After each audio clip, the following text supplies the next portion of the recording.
बोलो छठी मैया की जय। सखी हो भैंसी के घियवा सोने के दियना। सखी हो भैंसी के घियवा सोने के दियना। छठी माई के आरती उतर बैया पने अंगना। कुसवै के आसन पे बैठी छठी मैया हो।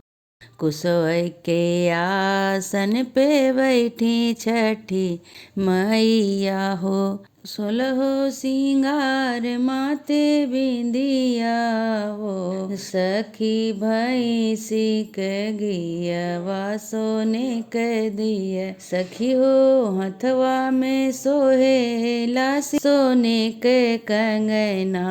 ललही छठी माई के आरती उतर अंगना। छठी माई के आरती उतर आजू अंगना।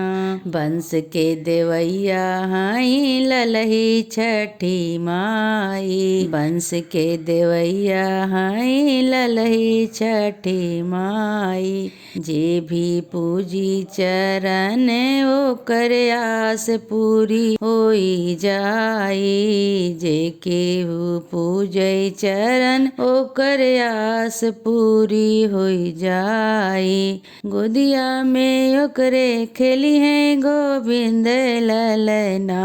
अरे गोदिया में खेली है उनके गोविंद ललना। सखी छठी मैया के आरती उतर अंगना। सखी छठी मैया के आरती उतर अंगना। गंगा जी के जलवा से चरण धोवे। गंगा जी के जलवा से चरण धोवे। पुरई है ललही छठी मैया सब कई सपना। अरे पुरई है छठी मैया हो सब कई सपना। सखी हो भैंसी के घियना सोने के दियना।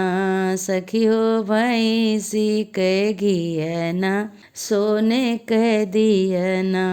छठी माई के आरती उतर अपने अंगना। छठी माई के आरती उतर अपने अंगना। छठी माई के आरती उतर अपने अंगना।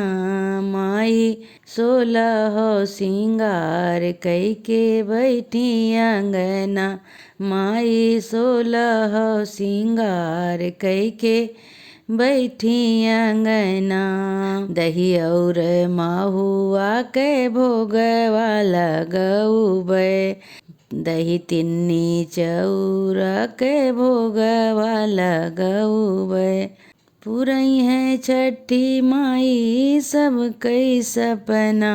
पूरा करी है छठी माई सब कई सपना। छठी माई के आरती उतर अपने अंगना।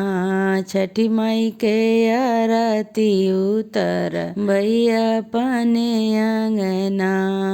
ललना के संकट सब हरी लई है मैया। अरे ललना के सब संकट हरी लई है मैया। बजनी की गोदिया में डारी दई है ललना। बजनी की गोदी या में डारी दई है ललना। छठी माई के कथा सुन भैया अपने अंगना। छठी माई के आरती उतर अपने अंगना। छठी माई के आरती उतर अपने अंगना। सखी हो भैंसी के घियना सोने के दियना। सखी हो भैंसी के घियना सोने के दियना छठी माई के आरती उतरबै अपने अंगना।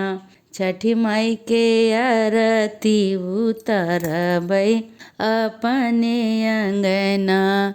छठी मैया मनसा पुराई है हमारे अंगना।